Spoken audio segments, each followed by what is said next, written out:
Assalamualaikum warahmatullahi wabarakatuh. Waalaikumsalam warahmatullahi wabarakatuh. Wabarakatuh warahmatullahi wabarakatuh. Selamat pagi.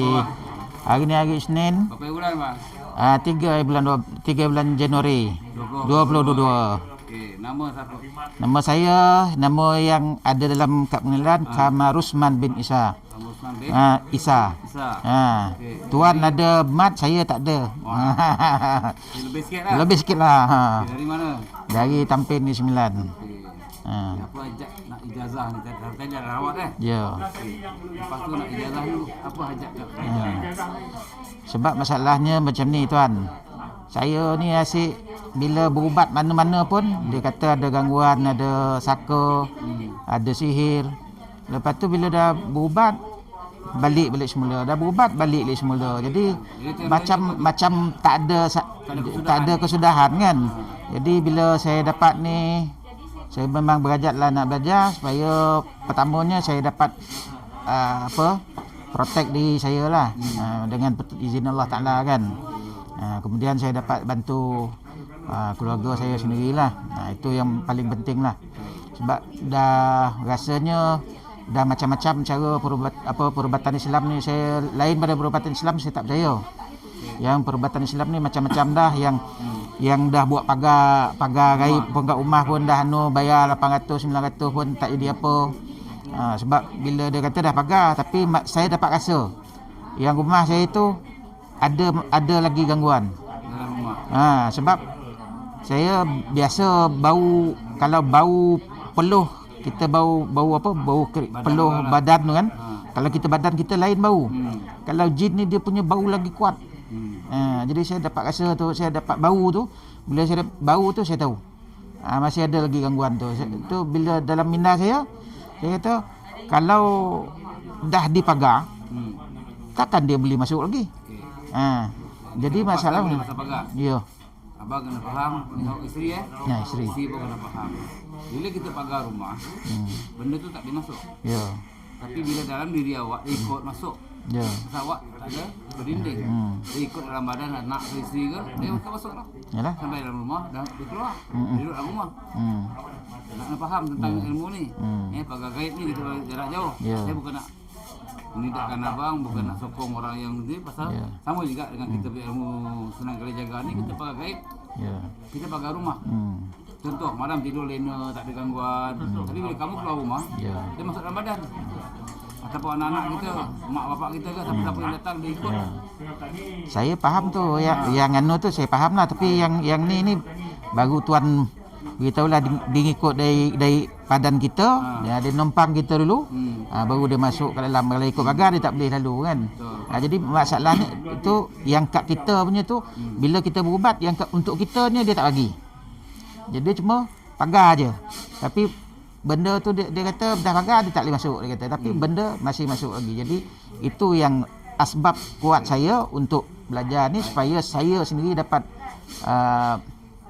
ada pendinding untuk diri saya dan keluarga saya. Cakap, orang tu tak bagi kamu pendinding. Ya. Pendinding yang paling baik belajar ilmu. Ya, itulah tu. Bukan ayat-ayat. Maaf cakap, abang Betul. baca kursi, baca surah Yasin, apa surah pun dia keluar. Habis baca dia masuk balik. Faham tak? Faham. Jadi jangan salahkan orang tu. Saya bukan betul. Nak backup orang tu kan. Betul. Jadi kita nak ada pendinding diri sendiri. Jadi itu yang saya nak belajar tu, sebab saya nampak ada kekurangan di situ. Jadi saya nampak di sini, saya bila saya dah tengok YouTube tuan daripada Februari tahun lepas. Februari kah? Ya. Hampir setahun. Hampir setahun dah. Jadi lagu bang Februari. Di bulan Februari. Saya tak hafal lagu tu. Ambil satu rangkap ke saya okey lah. Tak hafal. Di bulan Februari je. Okeylah. Dari Februari abang tengok YouTube saya. Ya. Apa abang komen yang tak elok dalam tu? Saya tak ada komen yang tak elok. Kalau tuan ingat, saya ada satu komen. Saya kata tolong pantau cara syahadah. Yang bila syahadah yang perempuan kan, tu saya komen tu. Saya yang saya komen, ya tahu. Bila dia tertinggal tu sebab saya minta bila pantau kan supaya syahadah tu biar betul. Betul. Dia tertinggal tu bila tertinggal dia tak sempurna. Tak sempurna. Bila tak sempurna kita dah masih lagi dia belum sah Islam dia kan. Betul. Kemudian ada di antara yang saya komen tu, saya kata kalau apa yang tuan tabib ni buat lakonan, adakah dan di antaranya kalau dia lakonan takkan senang-senang je orang nak tiba-tiba gitu gini kan. Dia bayar, saya bayar. Ya. Dia orang saya bayar. Banyak dia saya nak bayar orang. Saya yang ni banyak saya dah pernah jumpa situasi-situasi macam ni kan. Jadi saya tak ada masalah untuk mempercayai benda ni. Lagipun arwah ayah saya memang perawat lah. Boleh kata perawat. Tapi cara dia tu ada campur-campur sikit lah. Campur macam mana? Campur yang Islam punya dengan yang bukan orang asli. Tapi cara yang sebelum sebelum dia dapat cara perawatan Islam, dia dah ada belajar cara perawatan yang biasa-biasa yang tu kan. Jadi dia ada kait-kait sikit lah. Lepas tu dia ada saka. Dia ada saka dia sendiri tu, saka keturunan tu yang dia boleh ngurut orang. Tapi dia tak boleh minta kalau dia mengurut tu dia tak boleh minta mahar. Ikhlas orang nak beri. Kalau kata nak minta dia menentukan harga ni, automatik malam tu dia mimpi, dia sound lah direct nak pakai lama ke nak pakai sekejap tu je. Sebab dia perjanjian dia untuk menolong. Tapi yang tu kalau saya nak saya boleh, tapi saya tak nak. Sebab dia panas. Kenapa panas kalau elok? Sebab jin. Tahu tak? Tadi abang cakap abang ada pernah belajar. Ya. Belajar apa? Belajar cara dari segi tapi saya tak boleh nak hafaz ayat-ayat ayat-ayat ruqyah tu. Belajar ruqyah. Ayat ruqyah tu tadi dekat kepala batas tu. Mana? Kat kepala batas. Kepala batas. Dengan siapa? Itu di bawah almarhum Harun Din. Harun Din punya tu. Dia dah ijazahkan, tapi saya tak boleh nak tak. Saya benda tu saya tak tahulah, memang daripada dulu. Kalau untuk menghafaz ni saya tak boleh dapat dengan mudah. Kalau saya nak dapat, kadang saya baca 2 kali 3 kali dah boleh dapat dah. Tapi kalau saya tak dapat tu, saya ulang macam mana pun tak dapat, tak lekat dia. Saya pun tak tahu. Jadi apa yang buat gerak hati nak belajar ilmu dengan saya? Sebab saya rasa saya dah ada 2 pengamal perubatan ni yang dia mengaku mengamalkan yang macam tuan ni Sunan Kalijaga punya ilmu. Tapi dia berbeza. Tak sama. Yang satu tu dia, yang dua-dua dia mandikan saya lah. Yang satu tu dia mandikan tak belajar. Dia mandikan dengan limau masa rawatan tu. Lain. Dia yang tu dia tengok dia boleh buka hijab orang, tapi dia tak bagi. Nak buka hijab tu dia tak bagi. Orang lelaki ni dia ganas, dia kata. Perempuan. Dia bagi kat isteri anak saudara dia. Kat isteri anak saudara dia, dia nampak, dia boleh nampak kalau benda nampak Kaabah tu, tu sampailah tu, dia kata. Memang tu buka habis lah tu, dia kata. Dia tengok memang ada. Baru ni dia sakit ni. Anak buah dia tu, bini dia tu cakap ada gangguan, masih ada gangguan lagi. Masa pulihkan rumah tu, Haji Umar tu datang pun buat pulih. Dia tangkap lah jin-jin yang ada dalam rumah tu, dia kata dah hantar kat Mekah, dia kata. Tapi dia tak ada ajar Islam pun, tak ada ajar mengucap pun jin-jin tu. Kita hantar Mekah, dia kata. Semua kita hantar Mekah. Tak tahulah saya. Tapi dia kata dia tetap dia kena pergi cara gaib, kena pergi Mekah ajar jin-jin tu. Wallah alam lah, betul. Yang satu tu di Palung 5. Perempuan, dia orang Indonesia tapi dia kahwin orang situ lah. Dia tapi yang terbaru dia pun sakit juga. Dia sakit kena gangguan kena gangguan apa. Kalau kamu sakit ke ataupun sebelum tu? Selepas lama jugalah selepas tu ada dengar baru ni dia ada sakit lah, dapat sakit tu. Jadi dia tu yang sebelum dia dengan Haji Omar tu dengan dia. Dia kata dia dengan apa dia Sunan Kalijaga adalah gambar ditampal kat rumah dia tu. Digantungkan yang di palung tu. Yang sakit tu lah. Yang sakit tu. Ada gantungkan gambar Sunan Kalijaga tu macam tu sama tu. Oh, frame tu lah. Frame. Balik Songo. Jadi saya itu pun saya dimandikan dengan ni air limau purut. Kak dia buat limau. Dia buat limau. Nak mandi dengan abang. Agak beli kat limau kantis. Nak potong lapan. Itu kita makan sama-sama ni ya. Makan sama. Apa lah ayat tu kan? Ya. Sebab sini apa yang kurang kak? Abang tu. Apa yang kurang Saya dah tengok dah dalam menu tu tak ada apa pun. Tak jumpa apa pun yang dikatakan syirik tu pun. Saya yang bahagian tu pun saya ada komen tu. Kalau kata ada syirik semua saya ada komen dalam tu. Kalau betul lah ada syirik, kita tahu. Sebab saya belajar juga, faham juga tentang ni mana datang syirik tu kan. Kita bergantung kepada yang lain daripada Allah Taala, itu nama syirik. Tapi ini tak ada, kita memang berserah betul-betul kat dia. Macam mana nak kata syirik? Dia abang dah follow kan, banyak orang condemn kan. Ya. Sebab jahil. Saya kata kalau tak tahu kita belajar, saya kata. Baru kita boleh nak cakap orang ni betul, orang ni tak betul, kata. Kita senang-senang je kata orang. Duduk sini, kasih pagi sarapan tengah hari makan sampai petang ke malam, saya boleh bagi makan minum semua, duduk tengok. Kalau nak uji saya boleh duduk uji depan-depan. Jarak dia pun boleh, tak ada masalah. Ini bukan nak cakap riak tak berbongkar. Saya rawat orang dah 26 tahun.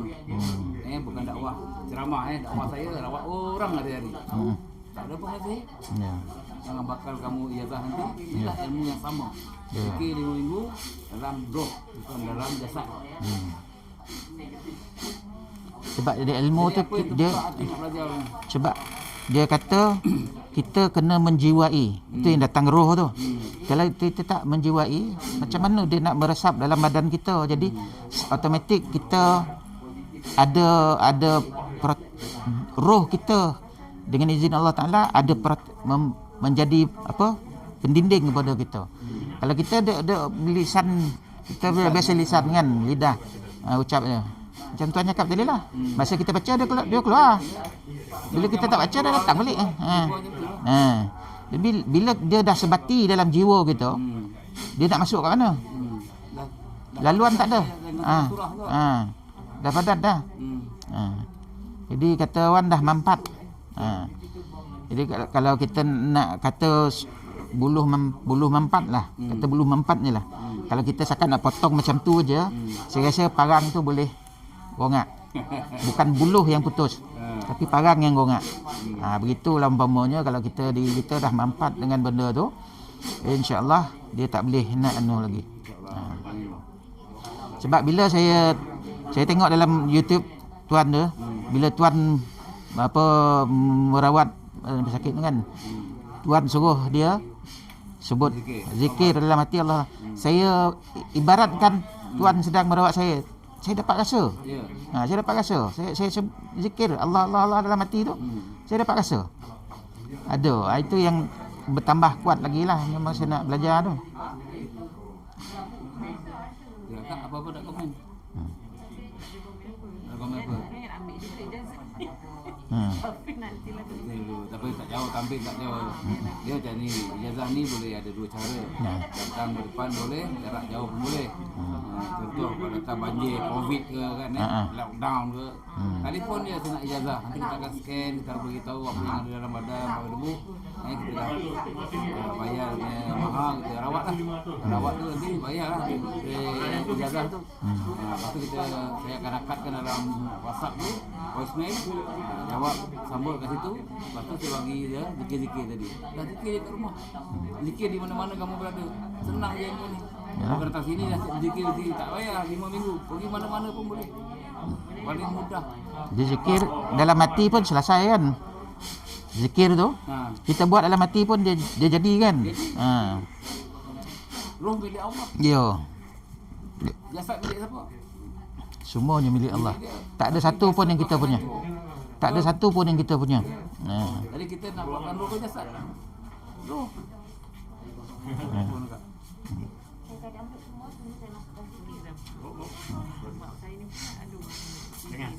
Nanti abang dah ya tak? Boleh ya? Berapa tahun dah?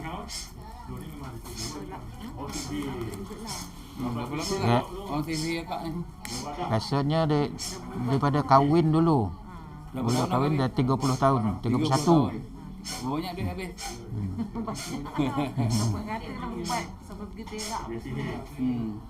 Okay, abang cakap tadi, dia tengok ilmu ni, keyakinan dia makin menebar, makin dia yakin, dia tengok daripada tahun lepas, bulan 2 Februari sampai hari ni, bulan depan dah Februari dah setahun lah. Dia dah analisis, sebelum dia belajar ni sahabat rasakan lah, dia dah analisis ilmu saya ni. Dia tengok sampai dia tak hati hari ni, tahun baru, mungkin target dia lah, tahun baru nak buka buku baru, lambaran baru, nak berilmu. Betul bang? Dia sebenarnya ni tuan, malam tadi dia dah kena sakit Migrain. kepala dia tu. Dia bukan migrain. Dulu ada migrain. Dia kalau silap dia kalau dia dah pening. Dia dah pening. Jadi dia dah tak tahan malam tadi. Saya malah nak cakap. Bila dia dah tu, dia tanya saya, kat mana nak berubat lagi ni, dia kata. Kat dekat Masjid Tanah, dia kata. Kita pergi. Siapa, dia kata. Tak ada tengok YouTube saya, tak ada. Tak ada. Sekali tengok lari dia abang lari fonetik. Dia kadang bila saya tengok tu tak apa, saya tak guna earphone kan. Dia on suara tu dia takut. Oh ya. Itu ni dah berapa minggu ni saya tengok tak dapat nak tengok sebab earphone dah tak problem. Gangguan tu. Jadi bila tu siapa saya dah terlupa nama tabib tu. Dah ingat nama ayah je. Oh ya. Tabib Isa. Nama Isa tu. Ini tak ada. Lepas tu puas saya mikir tamu. Baik tengok hari ya. Tengok hari. Lepas tu tiba-tiba lupa. Betul, gangguan tu. Lepas tu pagi tadi baru teringat tabib Adam. Lepas tu saya cakap tabib Adam tu. Dia tanya, tabib Adam dia kata. Pagi tadi dia tanya tabib Adam ni. Saya kata. Tu memang nak lah. Kakak dia pun saya dah beritahu dah ni. Dia kata tuan tabib tak baca apa pun. Saya kata manalah tak baca, saya kata. Lepas tu dia punya ingatan tu dah lost kan. Jadi saya malah nak bercakap balik. Saya diam je lah. Dia mudah-mudahan bila saya dah bawa dia sini, dia boleh pujuk lah bawa sini kakak dia tu.